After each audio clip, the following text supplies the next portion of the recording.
I need to do this. Jody Russo had sworn 5 years ago, never get involved with the mafia again. Her father died because of that life. She almost died too, got out of everything, changed her name and became a bartender. Normal life, until she saw Hector Ricci, the most powerful mafia boss on the East Coast, sitting in a restaurant across from the bar where she worked. And when she saw the rifle reflection in the window of the building across the street, aimed at him, the instinct from years of training kicked in. She had only 3 seconds, and only one way to divert the shooter's attention without causing panic. Jody crossed the street, entered the restaurant, and went straight to Hector Ricci, and then kissed him. And hello, my name is Lena, the creator of this channel. Right now on screen, I'm showing you Darlene and Barbara's comments. Thank you so much for the compliments, everyone. But before we continue, answer me this. Do you think a relationship with a mobster can work out for someone who wants to forget the mafia forever? Tell me down below, and maybe your comment will appear in the next video. Chapter 1, The Kiss That Saves. Trust me.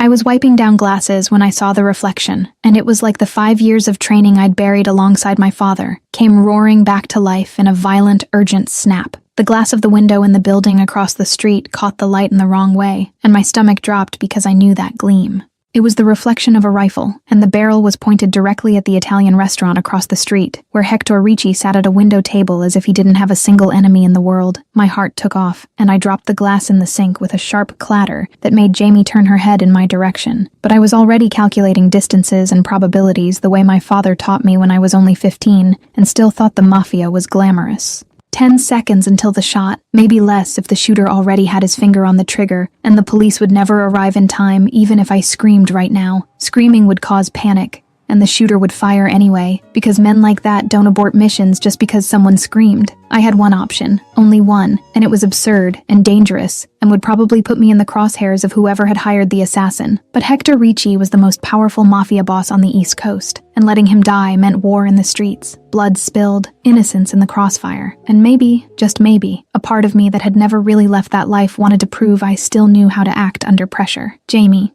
cover for me, I said as I was already rounding the bar, and my voice came out too steady for someone about to do something completely insane. Jamie opened her mouth to protest, but I was already pushing through the door, and the cold February night air hit my face like a slap that woke me up completely. My sneakers hit the asphalt in a quick, steady rhythm as I crossed the street, and each step seemed to amplify the sound of my own pulse hammering in my ears. The restaurant had that atmosphere of old money and even older secrets, with low lights and waiters who knew exactly when not to look at certain tables.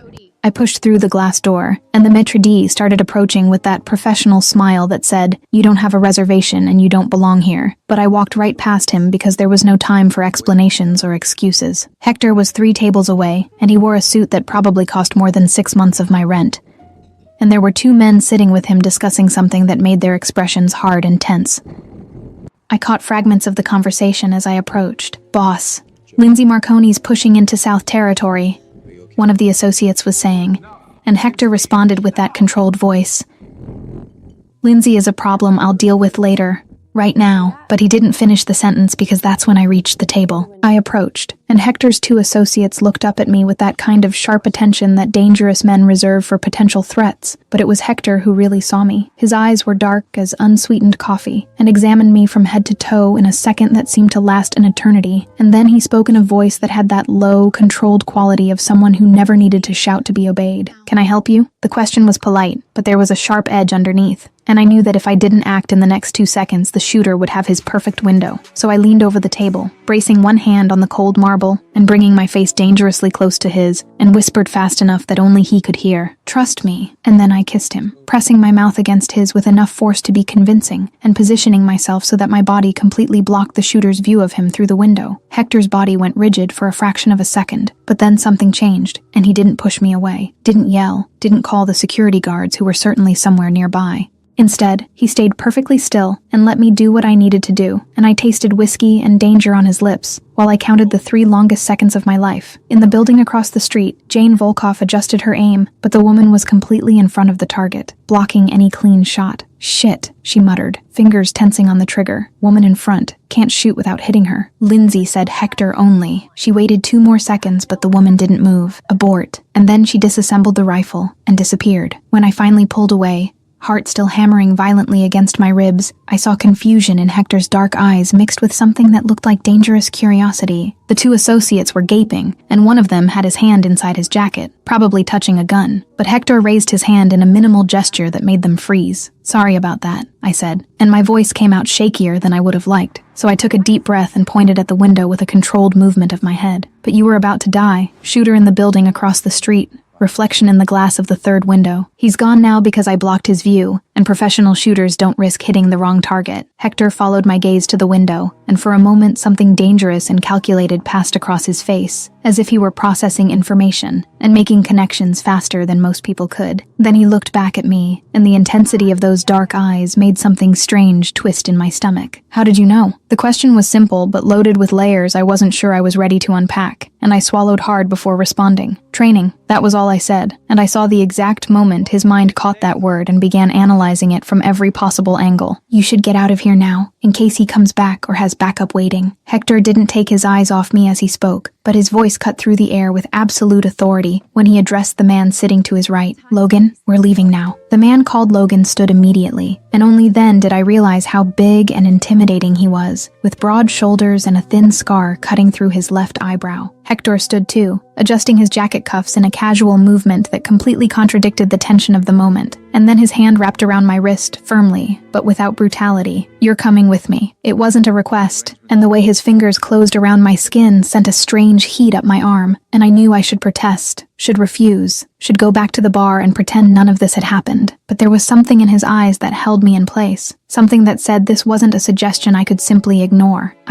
I started to say, but he cut me off with a look that was part command and part silent plea, and that disarmed me more than any threat could have. "You saved me, and I need to understand how and why, not a request." His hand was still around my wrist, warm and firm, and I felt my resistance crumble because deep down I knew he was right. Whoever had tried to kill him would eventually discover that I had interfered, and when that happened, I would become a target too. "Okay," I finally said, and the word came out in a sigh of surrender that I wasn't sure was about the situation or about the way he was looking at me. The car was parked on the side street and was exactly the kind of vehicle a man like Hector Ricci would drive, black and gleaming and probably armored enough to withstand a missile attack. Logan got in the driver's seat, while Hector opened the back door for me, with an old-fashioned courtesy that contrasted strangely with the implicit violence of the entire situation. I slid into the soft leather interior, and he got in behind me, closing the door with a definitive click that seemed to seal some kind of unspoken agreement between us. The car started moving, and Logan looked in the rearview mirror with an expression that mixed curiosity and professional distrust. "Boss, who is she?" The question hung in the dense air of the car, and I felt the weight of Hector's gaze on me even before I turned my head to face him. "Good question," Hector said, and there was a tone of dark humor in his voice that made my skin tingle. Then he turned completely in my direction, and the proximity and the confined space of the back seat made the air seem thicker. "Who are you?" "Jody Russo," I answered, and it was strange to say my real name out loud to someone from this world after 5 years pretending to be just a regular bartender. "I work at the bar across from the restaurant." A bartender who identifies professional shooters in 3 seconds and acts without hesitation. Hector tilted his head, and the light from the street lamps passing by the window drew interesting shadows on his angular face. "Try again,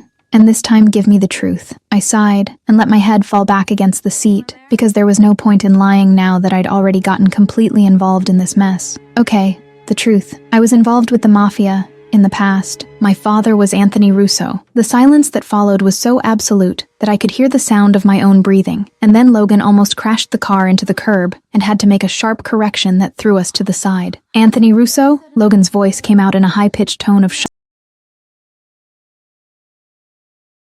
"The strategist? The man who planned the port operation in 2018? That's the one," I confirmed, and I couldn't avoid the little point of pride that always surfaced when people spoke of my father with that kind of reverence. He trained me in everything: observation, strategy, hand-to-hand combat, He wanted me to be able to survive in this world even as a woman, so he taught me everything he knew from the time I was old enough to hold a gun. Hector was studying me with an intensity that made my stomach turn in ways that had nothing to do with fear, and when he spoke, his voice had that low, dangerous quality that made the words feel like both a caress and a threat. "You're Anthony Russo's daughter." It wasn't a question, but I nodded anyway, and I saw something shift in his dark eyes. "And where is he now?" "Dead for 5 years," I said, and the words still hurt even after all this time, like a wound that had never really healed. Stray bullet during a territorial war. I was 23 and watched him die in my arms, and that's when I decided I didn't want anything to do with this life anymore. Changed my name, got a normal job, pretended to be a regular person, until today, when I saw you about to die, and my father's training just took over. "Why did you save me?" Hector asked, and there was a strange vulnerability in that question that didn't fit with the image of an all-powerful mafia boss. "You don't even know me?" I turned to really look at him, and realized we were sitting dangerously close to each other in the back seat, so close that I could see the small lines around his eyes and feel the heat emanating from his body. Because my father always said that information is power, and that saving the right life can change everything, and you're important, powerful, influential. I couldn't let you die and watch the city turn into a battlefield because of a succession war. Something passed through Hector's eyes that I couldn't completely decipher, but that made my pulse quicken in a way that had nothing to do with the danger of the situation. "You're incredible," he said, and the words came out in a reverent tone that caught me completely by surprise. "And dangerous in a way I didn't expect." "Ex-dangerous," I corrected, trying to maintain some kind of control over the situation even with him looking at me like that. "Now I just make drinks and try to live a normal life." "Lie." The word was said with so much conviction that it made me blink in surprise, and Hector leaned even closer, completely invading my personal space in a way that should have made me pull back, but instead left me paralyzed. "You never stop being what your father trained you to be, Jody Russo. The training is in your blood, in the way you observe everything around you, in the way you calculated exactly what to do to save me without causing panic. You can pretend to be just a bartender, but your body knows the truth." He was right, and I hated how right he was, because part of me would always miss the adrenaline and clarity of this world, even knowing how much it had cost me. "Where do I live?" I asked, changing the subject because I wasn't ready to admit that truth out loud. "Why?" Hector responded with another question, and there was something calculated in the way he was observing me, as if he were assembling a complex puzzle in his mind. "Because whoever tried to kill you will eventually discover that I interfered," I said, voicing the fear that had been growing in my chest since the moment I decided to act. "And when that happens, the target is me." "Exactly." The word came out in a dark tone that sent a shiver down my spine, and then Hector reached out and took my chin between his fingers, turning my face to force our eyes to meet. The touch was firm, but surprisingly gentle, and the heat of his skin against mine made something strange happen in my stomach. "So you stay with me, under my protection, until I figure out who tried to kill me and eliminate the threat completely." "I don't need protection," I protested, but the words came out without much conviction, because we both knew a professional shooter was different from a street fight. Hector smiled, and it was the kind of smile that had nothing of humor and everything of dangerous promise. "You saved my life, and now I'm going to save yours." "Not a request. It's an order." His fingers were still on my chin, and I was dangerously aware of how easy it would be to close the distance between us and find out if that emergency kiss had been as intense as my memory insisted. "And maybe I just want you close to figure out who you really are underneath that normal bartender facade." My heart was pounding so loud I was sure he could hear it, and when I spoke, my voice came out huskier than intended. "Okay, but only until the threat passes." "Of course," Hector said, and then released my chin and leaned back in the seat. But the small smile playing on his lips told me he knew exactly the effect he had on me. "She's not going to want to leave after," he thought, and there was absolute certainty in that silent thought, as if he already knew how this story would end before I even realized it had begun. I looked out the window and realized we were leaving the city behind, driving toward the wealthy suburbs where men like Hector Ricci kept their fortresses, and I wondered exactly what kind of mess I'd gotten myself into by deciding to save his life with a kiss. Yeah, I guess it's going to get complicated now for Jody to forget her mafia past. Chapter 2, Mansion and Short Pajamas. You're dangerous, Jody.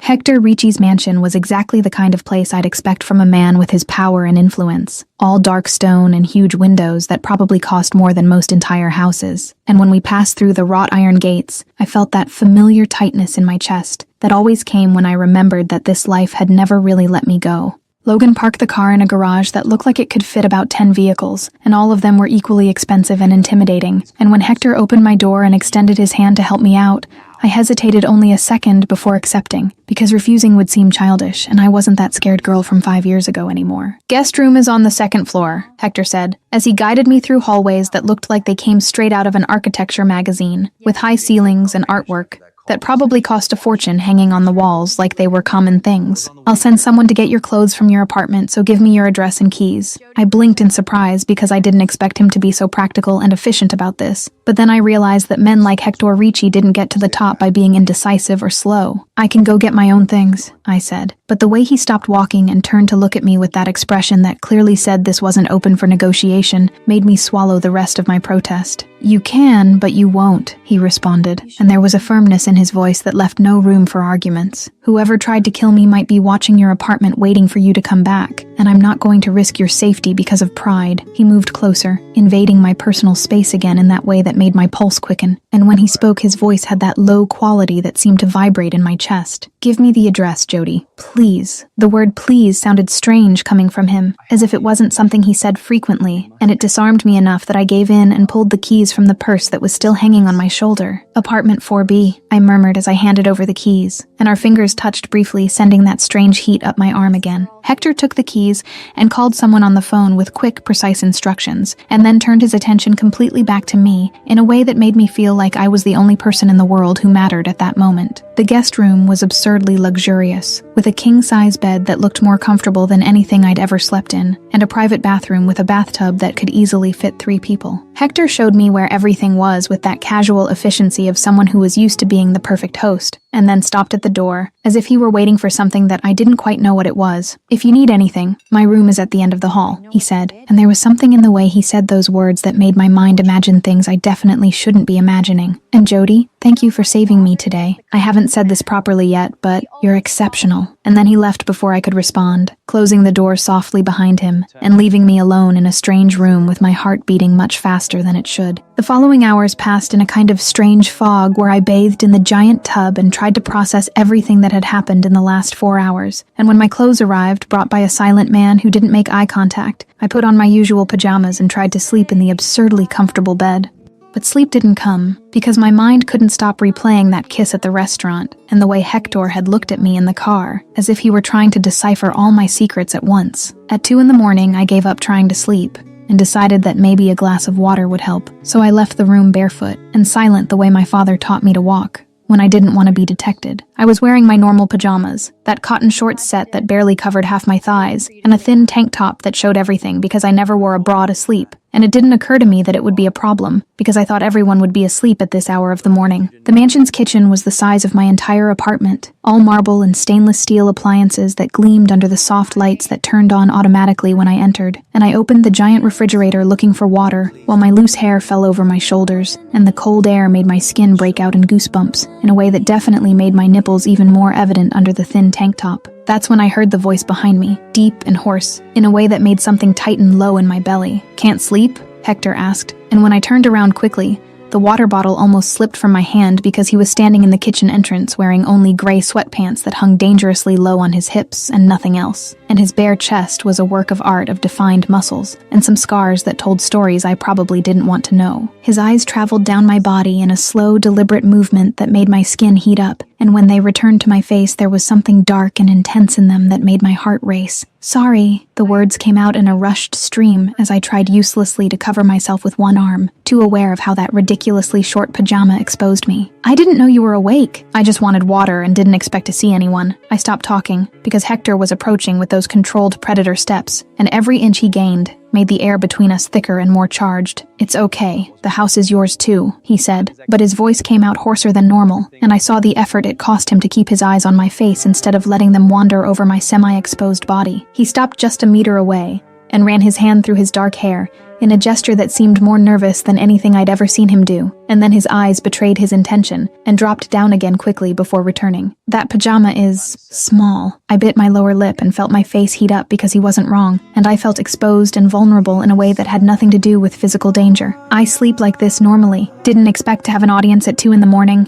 I replied, and tried to make it sound like a joke, but my voice came out too shaky to be convincing. The way Hector was looking at me made me feel like I was being devoured alive, and the scariest part was that I didn't completely hate the feeling.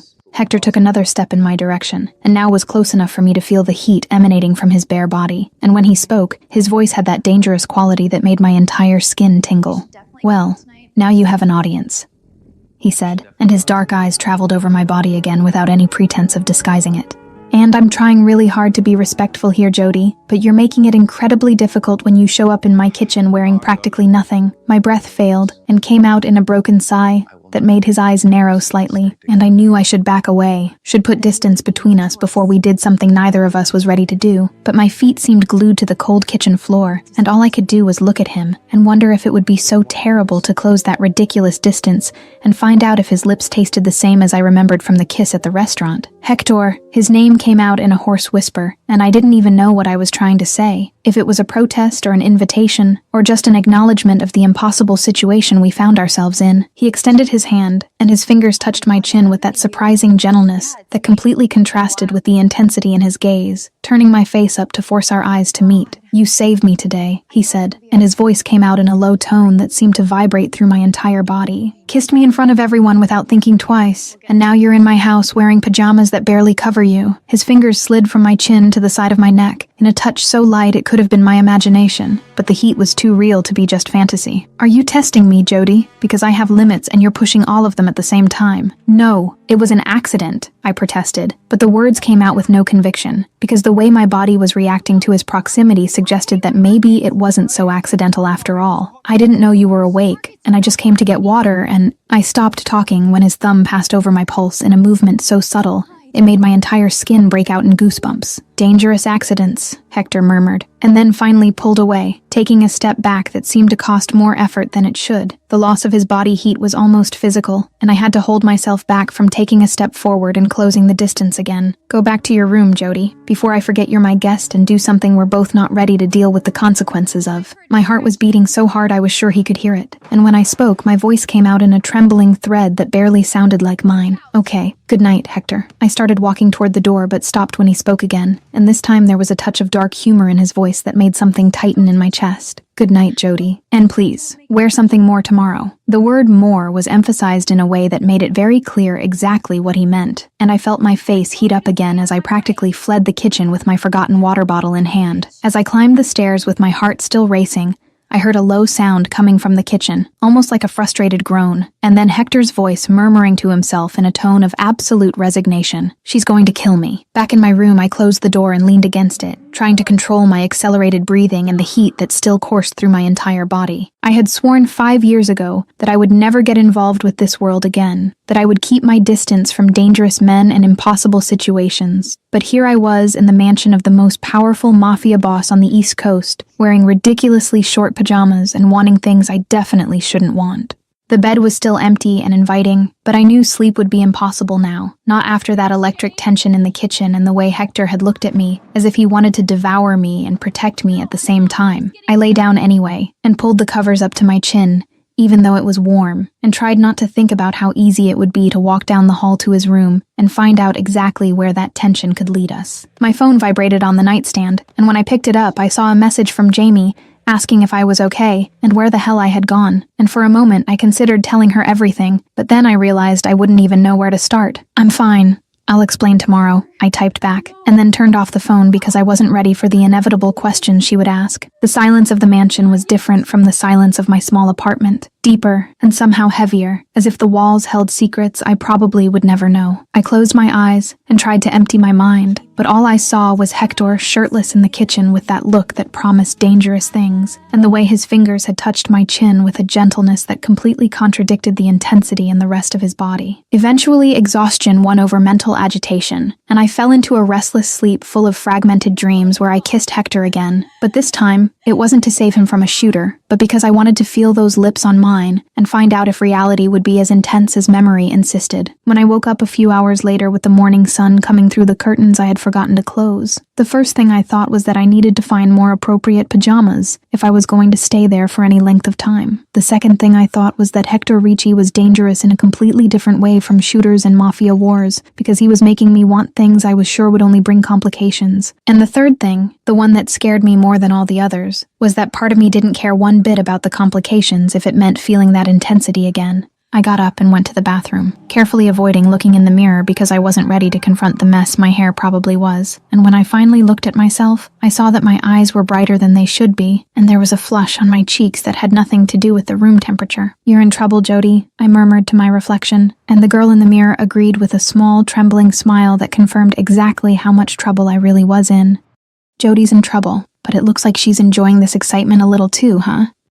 Chapter 3: Investigation and Chemistry. Let's take it slow. Morning arrived with a golden light that invaded my room through the open curtains, and I woke up with that strange feeling of not immediately recognizing where I was until the memories from the night before all came back at once. The kiss at the restaurant, the car, the mansion, and especially that encounter in the kitchen at 2 a.m. that still made my skin heat up just remembering it. I showered and put on jeans and a long-sleeved blouse that covered practically everything because the last thing I needed was to give Hector more reasons to look at me in that way that made my stomach flip. And when I went down to the kitchen following the smell of fresh coffee, I found Logan sitting at the table with a cup in his hand and a serious expression that immediately told me something important had happened. "Good morning," I said, and my voice came out more hesitant than I intended because Logan was intimidating in a different way from Hector, more direct and less controlled, as if he didn't care as much about hiding what he thought. He nodded in silent greeting and pointed at the coffee maker in a mute offer, and I accepted because I definitely needed caffeine to process everything that was happening in my life in the last 24 hours. That's when Hector entered the kitchen, and he was wearing a dark gray suit that probably cost more than my entire car, and made his eyes seem even more intense, and when our gazes met for a second, something passed between us that made the air thick and charged in that way I was starting to recognize as being just ours. He looked away first, and turned to Logan with that commanding posture that made it clear that now was business time, and I sat down on one of the stools at the kitchen island trying to seem invisible, while holding my coffee cup like it was an anchor. "Report," Hector said, and his voice had that sharp quality of a boss that I hadn't yet heard directed at someone else, and Logan straightened slightly before responding with the efficiency of someone who had done this type of report 1,000 times before. "Boss, shooter was Jane Volkov, hired by Lindsay Marconi." The words fell into the kitchen air like stones in a lake, creating waves of tension that I could feel even without looking directly at Hector. And when I finally raised my eyes, I saw that his face had become hard and dangerous in a way that reminded me exactly why he was the most powerful man on the East Coast. "Lindsay," Hector said, and the name came out in a low tone that had more threat than if he had shouted. I knew it. There was a pause where he took a sip of the coffee Logan had prepared for him, and I saw the muscles in his jaw tighten before he continued. "Where is he?" "Hiding, but we'll find him," Logan responded with absolute confidence that suggested this was just a matter of time and not possibility. "I have people tracking his usual spots, and some contacts gave us leads on possible hideouts." He paused and took another sip of his own coffee, before adding the information that made my stomach clench. "And Jane? Disappeared," Logan said, and the way he briefly looked in my direction told me the next part was about me even before he spoke. "But if Lindsay hired her once, he'll hire her again. This time for Jody." The fury that passed across Hector's face was so intense, I almost instinctively backed away, but then I realized it wasn't directed at me, but at the threat hanging over my head, like a sword about to fall. "Nobody touches her," he said, and the words came out in an absolute tone that left no room for doubt or discussion, as if it were a divine decree he expected the universe to obey without question. Logan studied Hector for a moment, too long to be casual, and then asked the question that had obviously been burning on his tongue since the night before. "Boss, are you interested in her?" The silence that followed was so charged I could feel the weight of it on my shoulders, and I kept my eyes fixed on my coffee cup, as if it were the most fascinating thing in the world, because I definitely wasn't ready to see the answer on Hector's face. "Maybe," Hector finally responded, and the word came out in a careful tone that suggested he was weighing each syllable before letting it out. "She's different, smart, brave." There was a pause, and then he added in a lower tone that made something tighten in my chest. "And beautiful." My heart skipped a beat, and I risked a look in his direction, and found his dark eyes already fixed on me with that intensity that made my entire skin tingle. Logan cleared his throat in a way that suggested he was uncomfortable being witness to that moment, but continued talking anyway because apparently he had more important things to say. "And Anthony Russo's daughter," Logan added, and there was obvious respect in the way he said my father's name. "Legend, that too," Hector agreed, but his eyes didn't leave me when he spoke, as if he were seeing through all the layers I had built over the last 5 years. There was another pause, and then he turned completely to Logan. with a clear order in his voice. Protect her like she's mine. The word mine resonated in the air between us like a bell being rung, and I swallowed hard, trying to process exactly what that meant, and whether I should feel offended or protected or some strange mixture of both. Logan, however, didn't seem the least bit surprised, and simply asked the obvious question that was hanging in the air. Is she yours already? The question had layers of meaning I wasn't sure I wanted to unpack, and when Hector responded, his voice had that quality of absolute certainty that made simple statements sound like prophecies. Not yet, he said, and then his eyes met mine again with a silent promise that made my pulse quicken. But she will be. Logan nodded as if that explained everything, and got up from the table with his empty cup, muttering something about having work to do before leaving the kitchen, and leaving us alone in an atmosphere that suddenly seemed too thick to breathe properly. Hector approached the island where I was sitting, and braced his hands on the marble on the opposite side, leaning slightly in my direction, in a way that made the space between us seem simultaneously too large and dangerously small. Have plans for lunch? He asked, and the casual question contrasted strangely with the intensity in his gaze, as if we were having two conversations at the same time, one with words and another with everything that wasn't being said. Considering I'm basically under house arrest because of the shooter, I replied, trying to inject some humor into the situation even with my heart hammering against my ribs. No specific plans. Have lunch with me then, he said, and it wasn't exactly a request, but also wasn't an order. It was somewhere in the middle where I could technically refuse, but we both knew I wouldn't. There's a terrace in the back overlooking the garden. Private safe, and I think we need to talk. The hours until lunch passed in a kind of fog, where I tried to read a book I found in the mansion's library, but couldn't concentrate, because my mind kept returning to that conversation in the kitchen, and the way Hector had said, but she will be, as if my future was already decided, and I just needed to reach the same conclusion. When noon finally arrived and I went upstairs to change clothes, I chose a simple summer dress that was pretty without being provocative, because I was learning fast that provoking Hector Ricci was playing with fire. I wasn't sure I was ready to control. The terrace was exactly as beautiful as I imagined it would be, with an elegantly set table and a view of a garden that looked like it came out of a landscaping magazine, and Hector was already there when I arrived, having changed the suit for dress pants and a white shirt with sleeves rolled up to his elbows that somehow made him look more dangerous instead of more casual. He pulled out the chair for me, with that old-fashioned courtesy I was starting to associate with him, and when I sat down, I felt the warmth of his hand briefly brush my back before pulling away. The food arrived, brought by silent staff, who quickly disappeared, leaving us alone again. And for a few minutes, we ate in silence while I tried to gather courage to start the conversation we both knew needed to happen. It was Hector who broke the silence first, setting down his silverware and looking at me with that focused intensity that made me feel like I was the only thing in his world at that moment. Tell me about your father, he said, and his voice came out gentle in a way that contrasted with the hardness I had seen in the kitchen earlier, about the training, about how you two were together. So I took a deep breath and started talking, telling him about how my father had been simultaneously the most dangerous and gentlest man I knew, how he taught me to shoot when I was 10,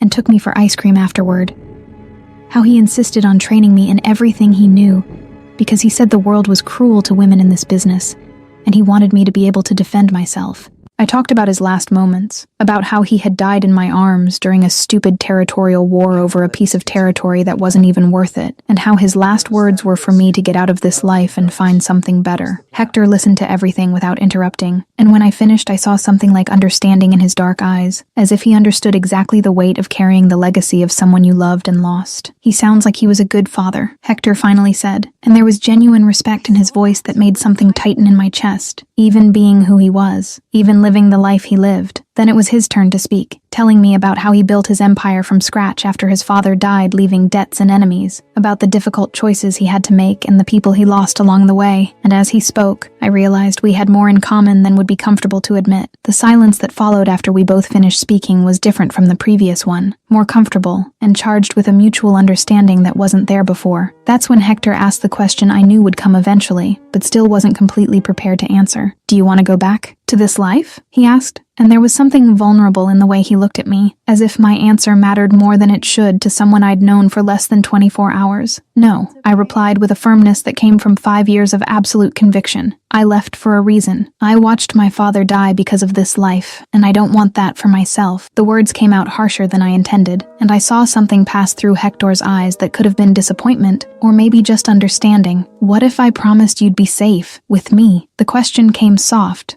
but loaded with meaning, and I shook my head because he wasn't getting the point. "Hector, this isn't about safety," I said, and I put my hand on the table in a gesture of emphasis. "It's about not wanting this life, the danger, the violence, never knowing if I'll wake up tomorrow or if someone I love will be alive at the end of the day." "I understand," he said, and by the way his shoulders relaxed slightly, I believed he really understood, even if he didn't like the answer. There was a long pause where he seemed to be considering his next words carefully, and then he leaned in my direction with that focused intensity that made my heart race. "But what if it was about us? Not about the mafia, not about this life, just about you and me exploring whatever this is that's happening between us?" My heart raced and I felt my breath catch, because that completely changed the conversation from safe territory to dangerous waters I didn't know if I was ready to navigate.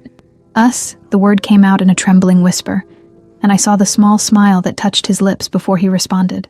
"I feel something for you, Jody," Hector said, and the raw honesty in his voice completely disarmed me. "Since that kiss, since you saved me without even thinking twice, and I want to explore this. I want to find out what it could be if we let it happen." "I feel it too," I finally admitted, and the words came out easier than I expected, even carrying the weight of everything they implied. "But I'm scared." The confession hung between us like a fragile bridge that could break at any moment. "Of me?" Hector asked, and there was genuine vulnerability in the question that made my heart clench. "Of going back," I replied, and I let the honesty flow because he deserved at least that. "Of losing control, of falling in love with a dangerous man, and waking up one day, realizing I became exactly what I swore I'd never be again." Hector extended his hand across the table and took mine with that surprising gentleness that contrasted with everything he was, and when our fingers intertwined, I felt that familiar heat rise up my arm and spread through my entire chest. "Then we'll take it slow," he said, and his voice came out firm and promising. "Explore without pressure, without expectations beyond seeing where this takes us. I won't force you into my life if you don't want it, but I also won't pretend I don't want you in it." I looked at our intertwined hands, and then at his dark eyes watching me with that intensity that was already becoming familiar, and I realized I was on the edge of something that could change everything or destroy me completely, and the scariest part was that I wanted to jump anyway. "Okay," I finally said, and the word came out in a sigh of surrender. "Slow." The smile that lit up Hector's face was small but genuine, and he lifted my hand to his lips and pressed a soft kiss on my fingers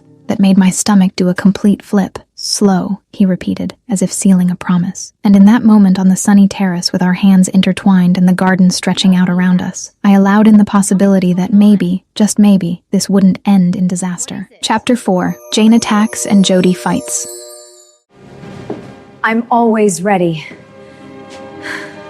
A week had passed since that lunch on the terrace where Hector and I decided to explore whatever it was that was growing between us. And the days had fallen into a strangely comfortable routine where I spent mornings reading in the library while he worked in his office and afternoons talking about everything and nothing at the same time, learning each other in slow layers that made that connection deeper with each passing day.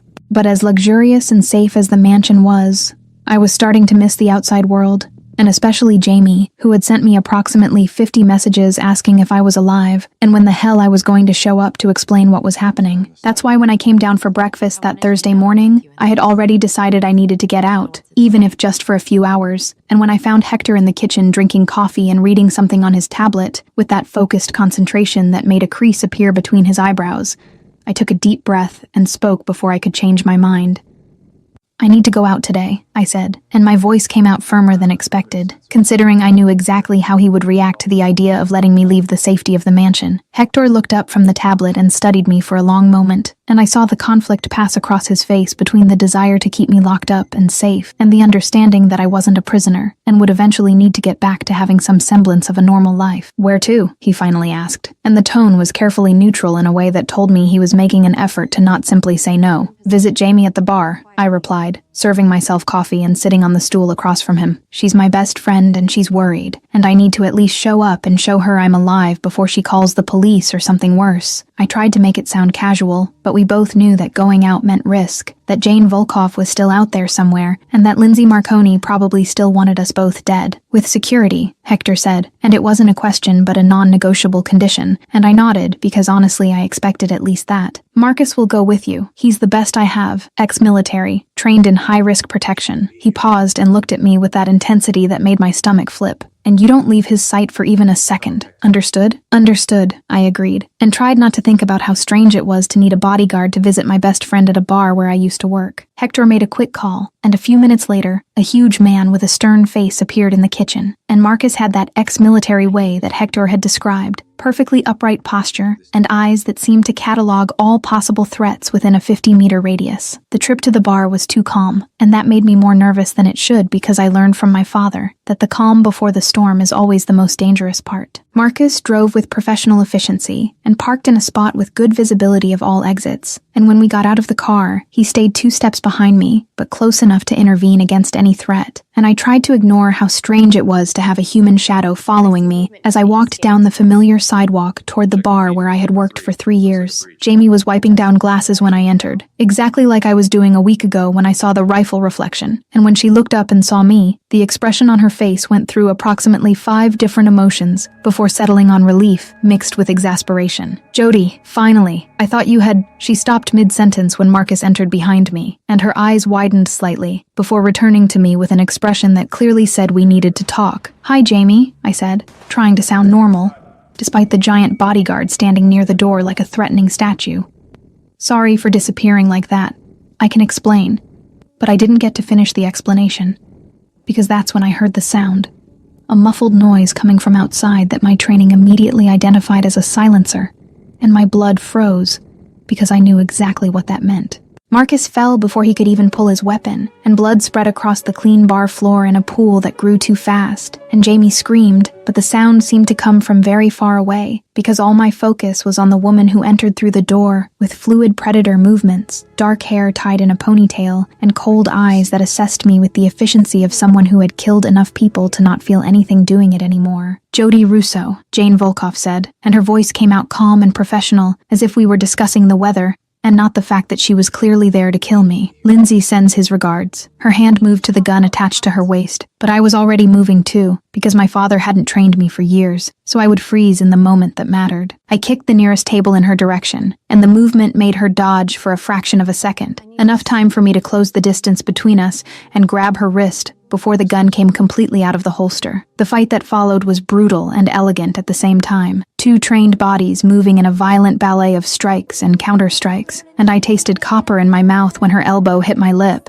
but I rolled and managed to force the gun away from her hands. Jane was good, better than most of the men my father had put me up against for training, but I had grown up fighting against bigger and stronger men, and had learned to use physics and strategy where brute strength was lacking. When she tried a right hook, I dodged and caught her arm, spinning my body and using her momentum against herself, and the sound of bone breaking was loud and satisfying in the tense silence of the bar. Jane screamed and fell to her knees, her arm hanging at the wrong angle, and I picked up her gun from the floor where it had fallen and pointed it directly at her head, with hands that didn't tremble at all, despite the adrenaline running through my veins like liquid fire. "Who hired you?" I asked, even though I already knew the answer because I needed to hear the confirmation. "Lindsay?" Jane laughed, and the sound came out choppy from the pain, but still had that quality of dark amusement that made her seem slightly insane. "Yes," she said, holding her broken arm against her chest. "He wants you dead, for saving Hector, for ruining his plans." "Tell him he'll have to try harder," I replied, and my voice came out cold and controlled in a way that would have made my father proud, because that's exactly how he had taught me to speak to enemies, without emotion and with absolute promise of violence if necessary. "He will," Jane said, and her eyes gleamed with something that could have been respect, or maybe just recognition of an equal. "And next time, you're not ready." "I'm always ready," I said, and then used the gun butt against her temple in a calculated blow to knock out without killing, because as much as she had tried to kill me, I wasn't a murderer, and my father always said that killing only when absolutely necessary was what separated professionals from psychopaths. Jane fell to the floor unconscious, and I finally allowed my hands to tremble slightly as I lowered the gun and looked at Jamie, who was crouched behind the bar with eyes wide with shock. That's when I heard the cars arriving too fast, tires screeching on the asphalt, and my entire body went tense preparing for more fighting, until I recognized the black SUV that Hector had used to bring me here a week ago. The door opened before the car even stopped completely, and Hector got out with an urgency I had never seen in him before, his eyes sweeping the bar quickly until they found me, and the expression of absolute relief that passed across his face when he saw I was standing and unharmed made something strange happen in my chest. He entered the bar, and his eyes cataloged the scene in a second. Marcus dead near the door, Jane unconscious on the floor with a broken arm, me standing holding her gun with blood on my lip, but alive, and apparently in control of the situation. "You beat her?" Hector asked, and there was a mixture of impression and something darker in his eyes that made my skin heat up despite everything that had just happened. "Yes," I replied, and finally lowered the gun because he was here, and I could allow my muscles to relax a bit. "She's good, but I'm better. My father trained me." The words came out with a pride I didn't know I still felt, because I had spent 5 years trying to forget everything my father had taught me, but now that training had saved my life, and I couldn't deny the value of it. Hector approached me with measured steps, and his eyes traveled over my body looking for injuries, and when his fingers touched my chin, turning my face to examine the injured lip, I felt that familiar heat rise up my skin. "You're hurt," he said, and his voice came out in a low tone that had more emotion than he probably intended to show. "I'm fine," I replied, and placed my hand over his where it still touched my face. "It's just a cut. I've had worse." Logan entered then with more men behind him, and the efficiency with which they began cleaning the scene told me this wasn't the first time they had done this kind of work, and I tried not to think too much about the implications of that. Hector turned me completely toward him, and his hands went to my shoulders, holding firmly, but not forcefully, and when he spoke, his voice had that quality of absolute command that left no room for arguments. "But Hector, Lindsay won't stop," I said before he could speak, because I needed him to understand the gravity of the situation. "He wants you dead, and now me too." "Then I'll end him," Hector said, and the words came out with an absolute finality that sent a shiver down my spine. "Today," he turned to Logan, who was supervising the removal of Marcus's body, and his voice cut through the air with authority. "Find Lindsay, now." "Already tracking him," Logan responded without looking up from the phone where he was apparently coordinating the search, and the cold efficiency with which everyone worked reminded me exactly what world I had re-entered, even if unintentionally. Hector turned his attention completely back to me and pulled my body against his, in an embrace that was simultaneously protective and possessive, and I felt my face pressed against his chest, where I could hear his heart beating too fast for someone who seemed so controlled. "You stay with me," he said against my hair, and his voice came out in a hoarse whisper that made my stomach flip. "Always. Until this is over. No exceptions. No arguments. I should have protested, should have insisted I could take care of myself as I had clearly just proven, but the truth was I was tired of fighting alone, and the idea of letting Hector protect me didn't seem as terrible as it should anymore. "Okay," I finally said against his chest, and I felt his muscles relax slightly at my agreement. Jamie approached hesitantly, still visibly shaken by what she had witnessed, and when our eyes met, I saw concern mixed with understanding in her gaze. "Go," she said, before I could apologize for bringing violence to her workplace. "Stay safe. We'll talk after all this is over." Hector guided me out of the bar with his hand firm on my back, and when we got into the SUV and Logan started driving back to the mansion, I let my head fall on his shoulder and allowed the events of the day to finally catch up with me. I had just fought for my life, had broken a professional assassin's arm, and had agreed to let the most dangerous man I knew protect me. And none of these things seemed real, but all were terribly true. "You were incredible," Hector murmured against my hair, and I felt the soft kiss he pressed on top of my head in a gesture so gentle it completely contrasted with the violence that had marked the last 30 minutes. And as we returned to the mansion with the promise that Lindsay Marconi would be eliminated today, I allowed myself to believe that maybe, just maybe, all of this would end well in the end. The question for our protagonist is, will everything really end well? Chapter 5. Lindsay Confrontation and Possessiveness. I'm not leaving. Hector left the mansion before sunrise, and I woke up to the sound of the door closing and footsteps going down the stairs. My stomach clenched because I knew exactly what that meant. Knew that today was the day Lindsay Marconi would be confronted. I went to the window in time to see the convoy of black SUVs leaving through the gates, at least 4 vehicles full of armed men, and the reality of that life I had sworn to abandon came back with full force. The following hours dragged in torturous slowness. I tried to read, tried to eat, tried to do anything that would keep me from imagining 1,000 scenarios where Hector didn't come back. Logan had called only once to say, "We found him," and nothing more, and those 2 words made my heart race. The image of Hector injured kept coming back to my mind, and that's when I realized that in just 1 week, this man had become too important, that the idea of losing him made something hurt in my chest in a scary way. The warehouse where Lindsay was hiding was in the abandoned industrial district near the port. Hector got out of the SUV with Logan and 10 armed men spreading out in tactical formation, and when they entered the building, they found Lindsay with 8 men. The shootout was brief, but intense, gunfire echoing off the empty walls in a cacophony of controlled violence. In less than 10 minutes, 4 of Lindsay's men were dead, 3 wounded, and 1 had fled, leaving Lindsay completely exposed and surrounded.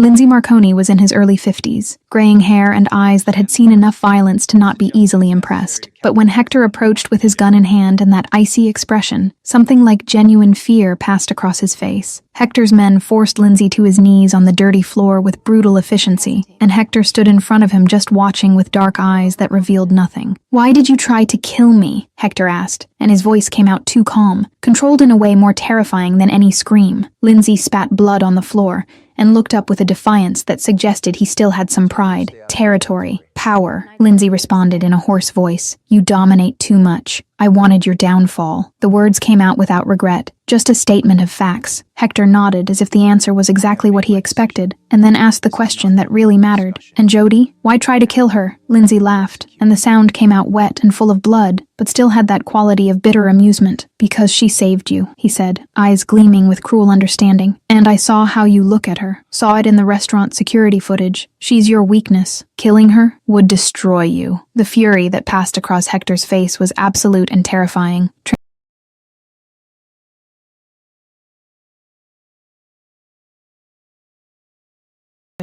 That made even Logan step back. When he spoke, his voice came out in a low growl that made the air seem denser. "You were wrong," Hector said, and raised his gun, pointing at Lindsay's leg. "She's not weakness. She's strength." The shot echoed loudly, and Lindsay screamed when the bullet went through his thigh, blood instantly gushing. Hector lowered the gun slightly before continuing with that icy calm. "And you, never touch what's mine again. Understood?" Lindsay was holding his bleeding leg, face pale with pain, but managed to nod frantically. "Understood," he said through clenched teeth. "Good," Hector said, gesturing for his men to release Lindsay. "Now get out of the city and never come back, or the next shot," he pointed the gun at Lindsay's head for a second before lowering it, "is fatal." Lindsay dragged himself across the floor, leaving a trail of blood, and his wounded men helped him out, while Hector watched with an icy expression that didn't change until they had completely disappeared. The sun was setting when Hector finally returned to the mansion. I was in the living room pretending to read when I heard the cars, and my heart raced with relief so intense it almost made me dizzy. I went to the entrance, arriving when Hector opened the door, and our eyes met. He was unharmed, maybe a little blood on his shirt, but it wasn't his, and something in my chest released. "Is it over?" The question came out in an urgent whisper. Hector closed the door and turned to me. "It's over." Lindsay fled, threat eliminated. The words were simple but carried the weight of everything that had happened. "So, can I go?" The words came out before I could think. "Go back to my life?" But even as I spoke, I felt something tighten in my chest, because the idea of leaving that mansion and Hector felt wrong. Hector remained motionless for a long moment. "Do you want to go?" he finally asked, and there was something vulnerable in the way he looked at me. The honesty of the question disarmed me, and I felt my throat tighten. The truth was, I didn't want to go, didn't want to return to my empty apartment. "No," I finally admitted, and the word came out in a trembling whisper. "But I thought, you only wanted me here for protection." Hector approached with slow steps that made my heart race, and when he was close enough he stopped and looked at me with that focused intensity that made the rest of the world disappear. "I want you here because I want you, period," he said, voice firm and clear. "Not for protection, for you." He raised his hand and touched my face with surprising gentleness, and when he continued, his voice had dropped to that low tone that vibrated through my body. "Stay with me, not as a guest, as mine." The word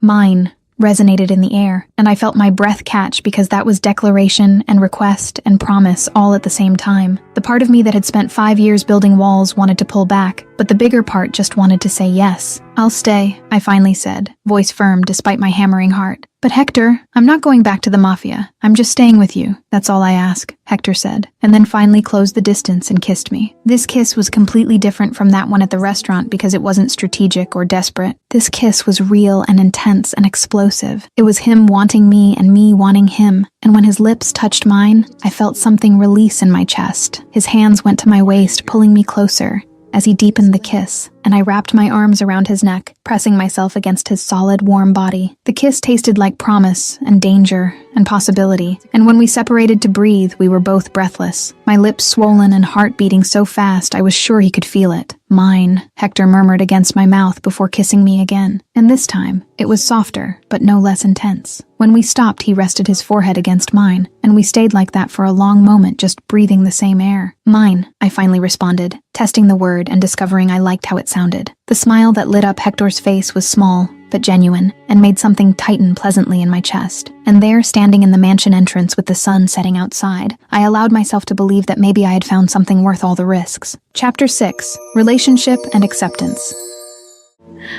I love you. I love you too.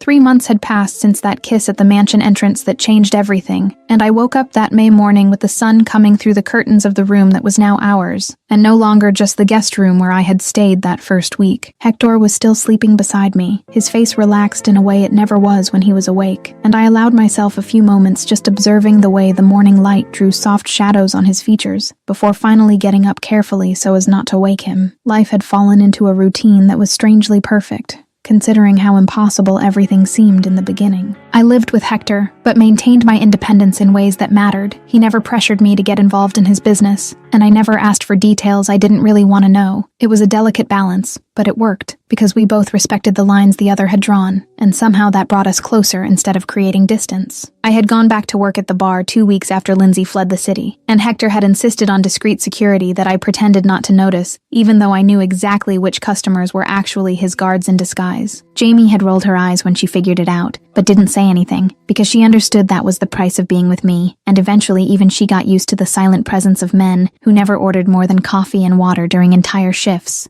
I went down to the kitchen and found Hector already awake. Apparently my movement in bed had been less careful than I thought, and he was making coffee wearing only sweatpants and nothing else, and my stomach still did that familiar flip every time I saw him so casual and domestic. He turned when he heard me enter, and the smile that lit up his face was small, but genuine, that kind of smile he only gave me, and that made my chest tighten pleasantly. "Good morning," he said, and his voice came out hoarse with sleep in a way that made heat rise up my skin. He approached and pulled me against his chest in a morning hug that had become our ritual, and I breathed deeply, smelling his scent that was a mixture of expensive soap and something that was just Hector. "Good morning," I replied against his chest, and we stayed like that for a long moment, just existing in each other's space, before the reality of the day pulled us toward responsibilities and obligations. He released me just enough to hand me a cup of coffee exactly the way I liked it, and that small gesture of attention still caught me off guard even after 3 months. The day passed quickly between work at the bar and returning home, which was now the mansion where I had finally allowed myself to put my own things,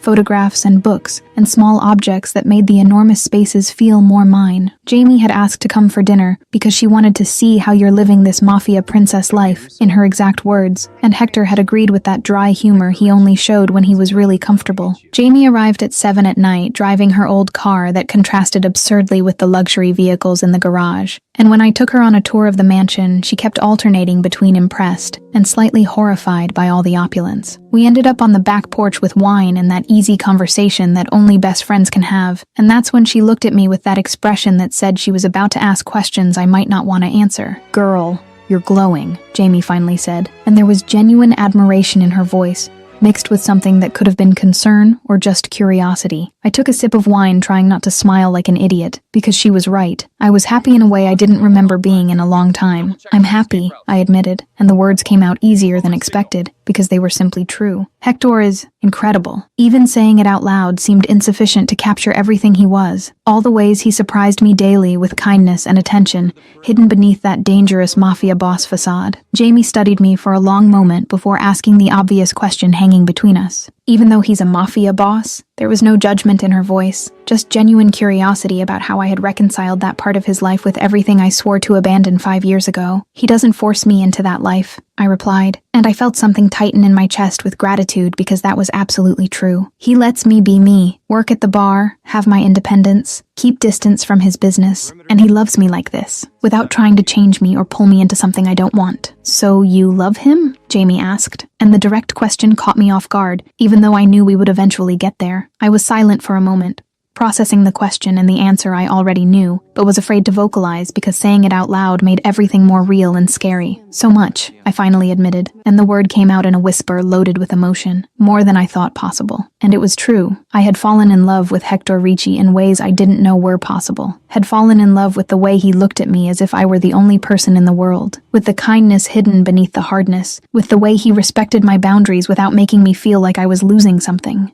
Jamie smiled and extended her hand to squeeze mine in a gesture of silent support, and we stayed like that for a moment, just being friends who had known each other for years and understood without needing many words. The rest of the night passed in lighter conversation and laughter, and when Jamie left, she hugged me tight and whispered, "Be happy, you deserve it," in my ear in a way that made my eyes burn slightly. The next day, I was at the bar when Hector had the conversation with Logan that would change everything, and he had waited until he was alone in the mansion office with only his brother and right-hand man as witness. Logan was reviewing some reports when Hector spoke suddenly, the words coming out in a casual tone that didn't match their weight. "I'm going to ask her to marry me," Hector said, and Logan almost dropped the papers he was holding, his head lifting so fast it was surprising he didn't hurt his neck. His eyes widened with genuine shock, because despite knowing Hector was serious about me, marriage was another level entirely. "Seriously?" Logan said, and his voice came out in a high-pitched tone that would have been funny under other circumstances. "Boss, this is huge." There was admiration, and something like pride in the way he looked at Hector, as if he were seeing his brother finally find something beyond power and territory. "I know," Hector responded, and leaned back in his chair with that thoughtful expression that appeared when he was considering something important. "But she's everything, and I want her forever." The words came out simple but loaded with absolute conviction, without a shadow of doubt or hesitation. Logan was silent for a moment, processing, and then asked the obvious question anyone would ask. Will she accept? There was genuine concern there because they both knew I had reservations about this life, that I had spent years trying to escape everything Hector represented. "I hope so," Hector said, and for the first time there was a vulnerability in his voice he rarely showed to anyone, because if not,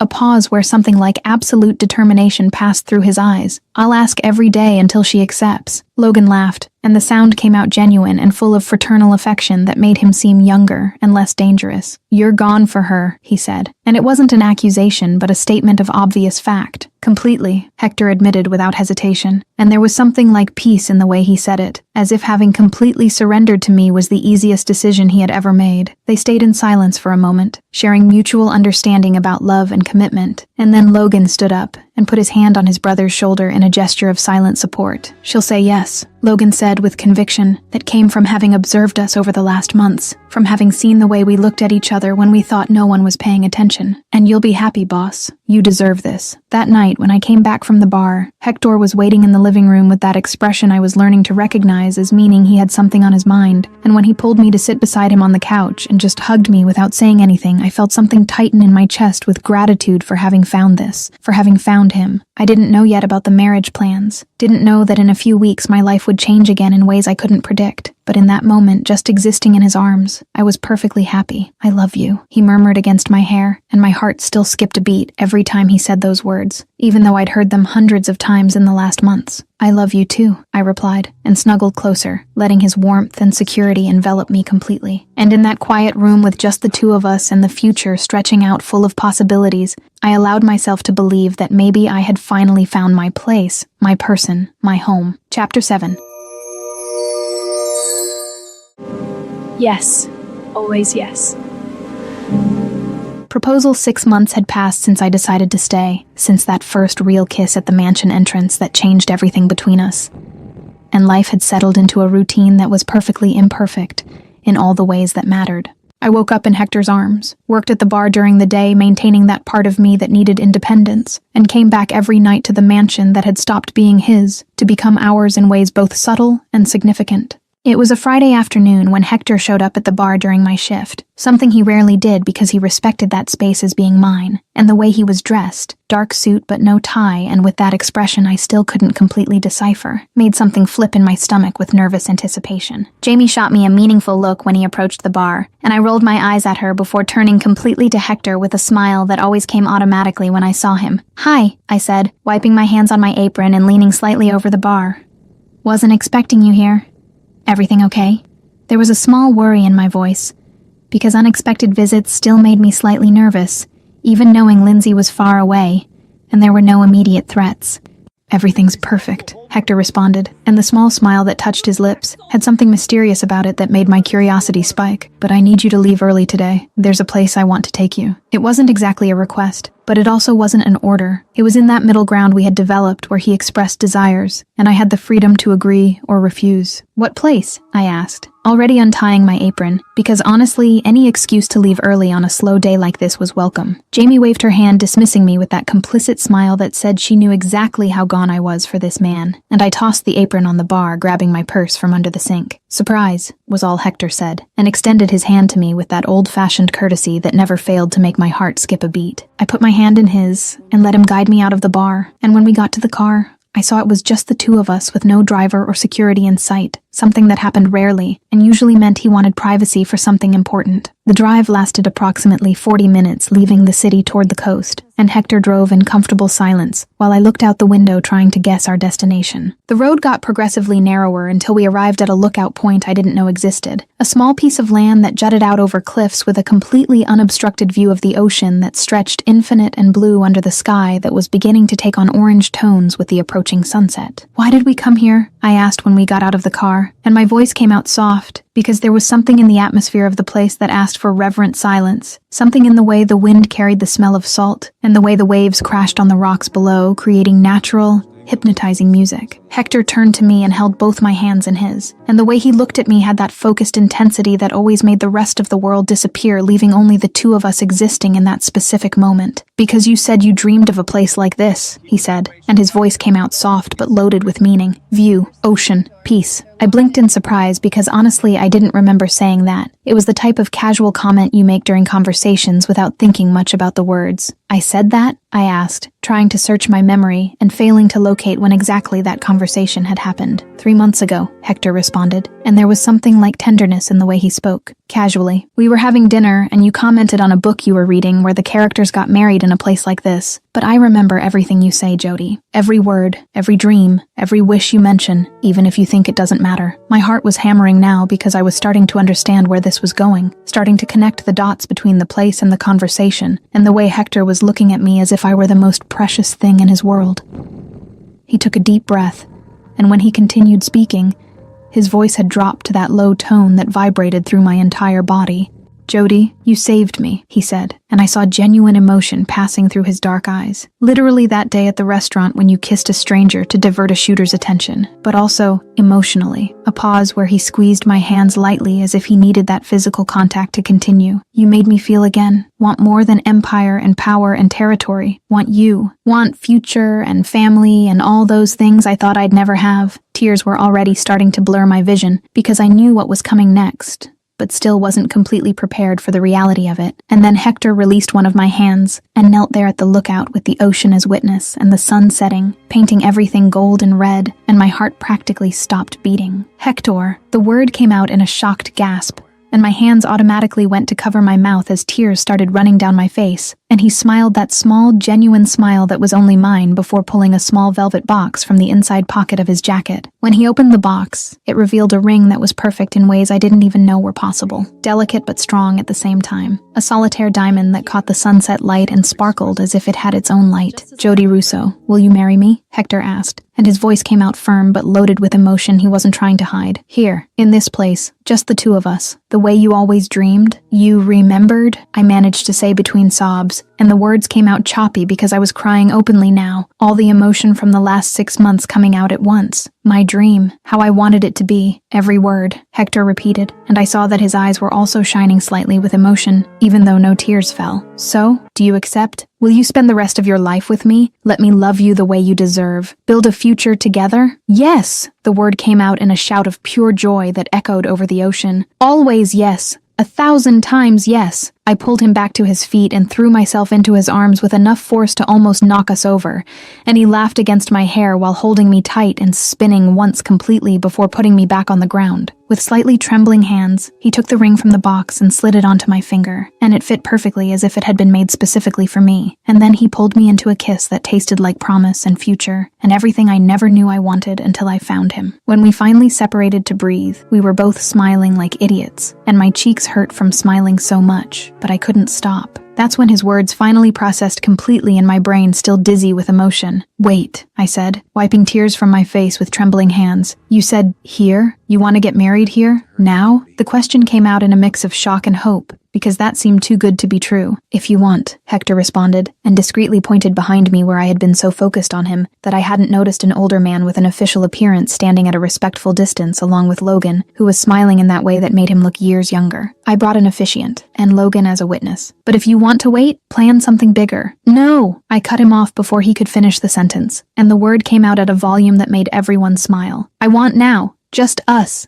Exactly like this. Because this was perfect. It was exactly how I had dreamed, even without realizing I was dreaming. Without unnecessary formality or hundreds of people we didn't know. Just us, and the ocean, and the people who really mattered. The smile that lit up Hector's face was absolutely radiant. Pure happiness transforming his features in ways I rarely saw, and that made him look years younger. Then let's get married, he said, and took my hand again, intertwining our fingers. Now and here, the way it always should be. And as the officiant approached and Logan positioned his phone to record because apparently he was in charge of documenting this, I looked at Hector with the sun setting behind him, painting everything in impossible colors, and thought that maybe all the pain and loss of recent years had been necessary to bring me exactly here, exactly to him, exactly to this perfect moment. Chapter 8, Wedding and Honeymoon. My husband. My wife.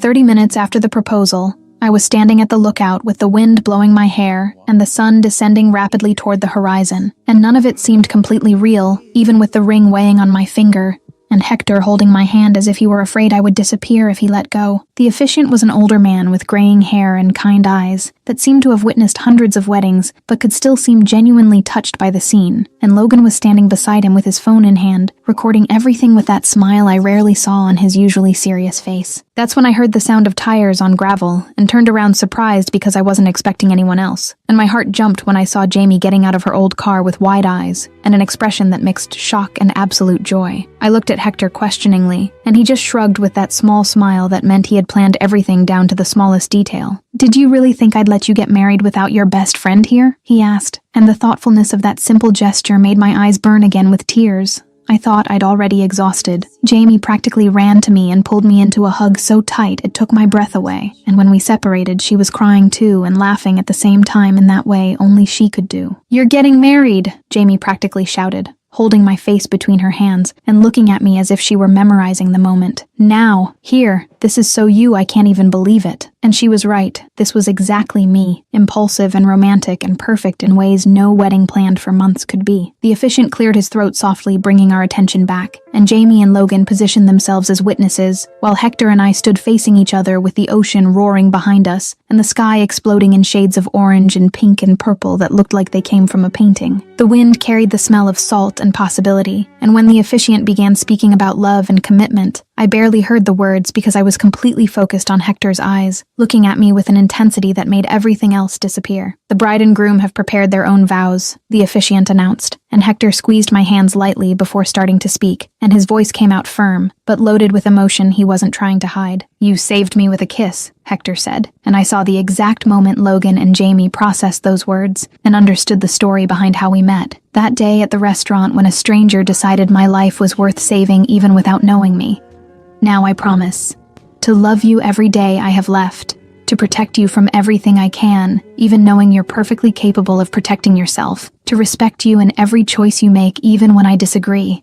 Always." He paused, and I saw something shine in his eyes that could have been tears even though none fell. And when he continued, his voice had dropped to that low tone that vibrated through my body. "You are my equal, Jody. Not something I possess, but someone who chooses to be by my side every day. My queen, my everything. And I promise to spend each day proving I deserve that choice." Tears were already running freely down my face, and I wasn't even trying to stop them. And when it was my turn to speak, I had to take several deep breaths before I could make the words come out without my voice breaking completely. "You gave me new life," I began, and squeezed his hands because I needed that contact to keep me centered. "When I thought I had lost everything that mattered, when I spent 5 years just existing without really living, you appeared and showed me I could have love without violence, partnership without losing my identity, without the mafia, just love." Jamie sobbed behind me, and I heard the sound of her trying to muffle her crying, and that gave me courage to continue because if my best friend was witnessing this, then it was real in ways that couldn't be undone. "I promise to love you in all your sides, the gentle and the dangerous, the kind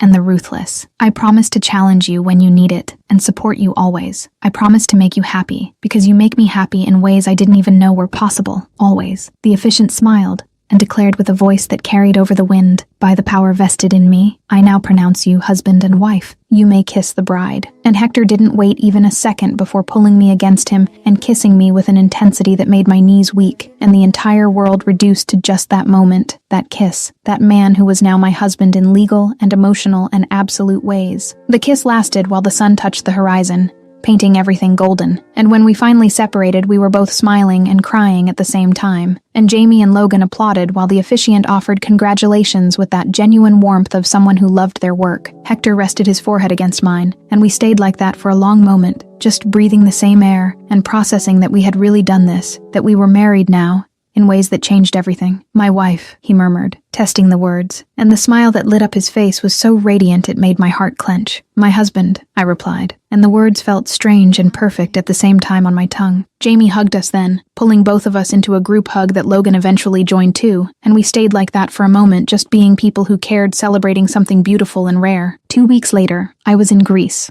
on a private island that Hector had rented for our honeymoon, and the place was so absurdly beautiful. It seemed unreal, with turquoise blue water and white sand, and a small village with just the two of us, and some discreet staff who appeared only to bring food and quickly disappeared. We had spent the days exploring the island, swimming in the crystal clear sea, making love on every available surface of the luxurious house, and just existing in each other's space without responsibilities or obligations pulling our attention. It was our 10th day there, and I was on the beach watching the sunset paint the sky in impossible colors, my feet buried in the warm sand and my light summer dress dancing around my legs with the breeze. Hector approached from behind and wrapped his arms around my waist, pulling me against his chest, and rested his chin on my shoulder, while we both watched the sun slowly descend. "This is perfect," I said, and my voice came out in a satisfied sigh that carried absolute peace. "Thank you for all this, for giving me exactly what I needed without even knowing I needed it." "You deserve everything," Hector responded, and pressed a soft kiss on my neck that sent shivers up my skin. We stayed in comfortable silence for a moment before he spoke again, and there was something in his voice that made my attention focus completely. "Jody, I have a question." My heart sped up slightly because his tone suggested it was something important, but I turned in his arms so I could see his face when he asked. "You can ask," I replied, placing my hands on his chest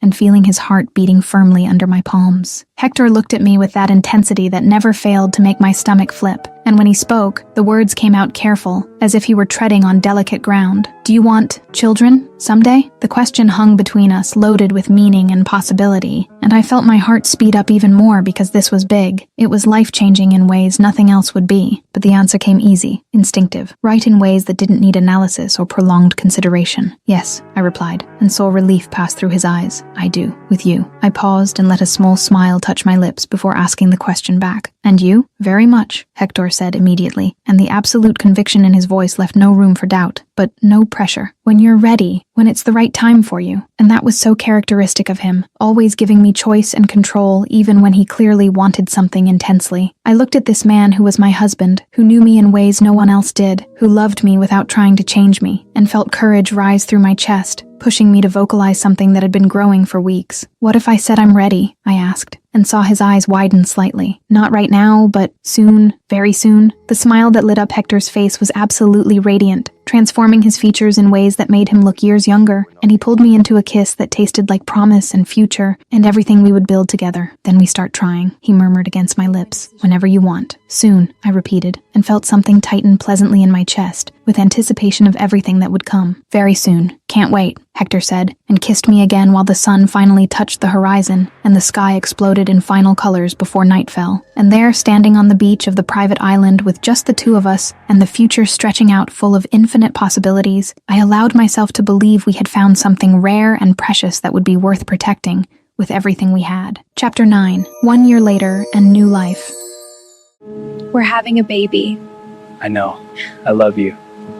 1 year had passed since that sunset at the lookout where Hector had knelt and completely changed my life, and I was returning to the same place on the exact anniversary of our wedding, with my heart pounding for completely different reasons this time. Hector was driving with that small smile that meant he thought he was surprising me, even though obviously I knew where we were going. And when we arrived at the familiar lookout with the ocean stretching infinite and the sun beginning its descent toward the horizon, I felt something tighten in my chest with the circular perfection of that moment. We got out of the car and walked to the exact spot where we had gotten married, and Hector pulled me against him in a hug that was familiar and comfortable, in ways a year together had become second nature. 1 year, I said, resting my head on his chest and listening to the steady heartbeat. Feels like yesterday you proposed here. Best year of my life, Hector responded, pressing a kiss on top of my head. There was a pause, and then he released me just enough to look at my face, and there was something in his dark eyes that made my pulse race. And this next one, it's going to be even better. Why? I asked, even though I already knew part of the answer because I'd been carrying the biggest secret inside me for a week, waiting for the perfect moment to tell. Hector touched my face with that gentleness that never failed to surprise me, and when he spoke, his voice had that hopeful quality he rarely showed. Because maybe we start our family? His eyes searched mine looking for confirmation. You said you were ready. My heart raced, and I felt tears starting to blur my vision, because this was the moment. This was exactly how I had planned to tell him. I took his hand and placed it over my belly that was still completely flat, but carried the greatest miracle. Hector, what if I said that? We already started. He went completely still, his eyes slowly widening as he processed my words and their meaning, and I saw the exact moment he understood completely. What? The word came out in a trembling whisper I had never heard coming from him, vulnerable and shocked and hopeful all at the same time. I'm pregnant, I said, and tears were already running freely down my face. 8 weeks. Found out last week and I wanted to tell you here, where it all began, where you proposed to me and where we got married. I squeezed his hand still over my belly, here where our life really began. Hector made a sound that was half laugh and half sob, and then I saw something I had never seen before, tears filling his eyes, and finally overflowing and running down his face, as he looked at me with an emotion so raw and pure it made my heart almost burst. Really? He managed to say, his voice breaking completely. We're going to be parents,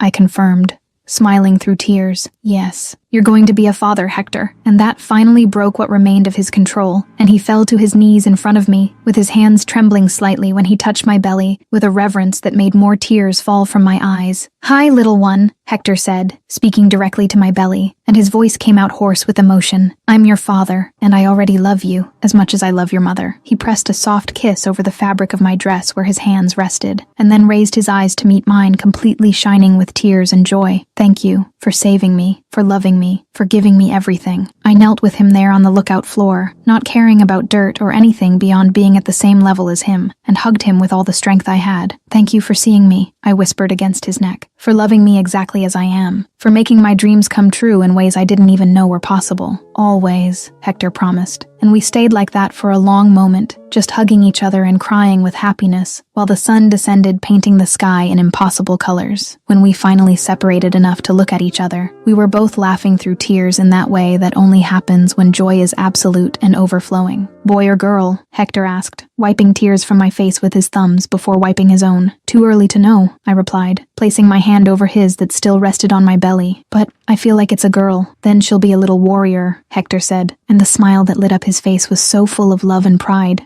It made my chest tighten. Like her mother, he pulled me into another kiss, soft and sweet, and full of promises. And stubborn like her father, I replied when we separated, and he laughed, the sound coming out genuine and free in ways I loved to provoke. Perfect then, Hector said, and helped me up before guiding me to the edge of the lookout where we could sit with our legs dangling over the void and the ocean roaring below. We sat, embraced, his hand immediately returning to my belly, in a gesture I knew would become constant in the coming months, and we stayed in comfortable silence, just watching the sun touch the horizon. Hector, are you happy? I finally asked, needing to hear confirmation, even though I already knew the answer. Really, happier than I ever imagined possible, he responded without hesitation. You gave me new life, Jody, family, love, everything that really matters. And now? His hand gently caressed my belly. A baby. Our family grows. How can I be anything other than completely happy? Me too, I admitted, resting my head on his shoulder. I'm complete. For the first time since my father died, I have a real home. You gave me that. Love I thought impossible. Family I didn't even know I wanted. A future I can barely wait to live. We stayed like that while the sun finally disappeared completely, leaving the sky in shades of purple and deep blue, with the first stars beginning to appear. Hector leaned over and whispered to my belly again, his voice soft but loaded with emotion and promise. Hi, little one. Your daddy again. Just wanted to say you have the most incredible mother in the world. She saved me with a kiss when she didn't even know me, and now she gives me you, the greatest gift. He paused, and I felt a kiss being pressed against my belly through the dress. I promise to always protect you, love you unconditionally, teach you everything I know, and give you a better life than mine. You'll be free, happy, loved, Always. You're going to be an incredible father, I managed to say, through tears that started again, and he hugged me tighter while the stars shone above us. And there at that lookout where it all began, where he had proposed to me, and where we had gotten married under the sunset, sitting embraced with my hand and his over our daughter growing inside me, I knew with absolute certainty that I had found my happy ending. The kiss that saved one life had saved two, had created eternal love, and now would create a new family. Everything had been worth it to arrive exactly here, exactly now, exactly with him. And now let's discover some fun facts about this story that you might not have noticed. The lookout appears exactly 3 times in the story: marriage proposal, ceremony, and pregnancy reveal, becoming the couple's sacred place. Hector remembered a casual comment Jody made 3 months earlier about dreaming of getting married in a place with an ocean view, showing he literally remembers everything she says. The wedding happened only 30 minutes after the proposal, from yes to complete ceremony, making it one of the fastest weddings possible. Anthony Russo died when Jody was 23, making her 28 years old in the story. Exactly 5 years trying to live a normal life as a bartender before Hector. Jane Volkoff was never captured. After being knocked out by Jody at the bar, she simply disappeared and was never mentioned again. Marcus was the only named character who died in the story. Not even Lindsay was killed, only shot in the leg, showing Hector's restraint. Jamie is literally the only person who knew Jody's past before the events of Chapter 1, making her the guardian of the biggest secret. Logan almost crashed the car when he found out Jody was Anthony Russo's daughter, the most extreme physical reaction of any character throughout the narrative. And if you want to see another love story, click on the video that appears now on your screen.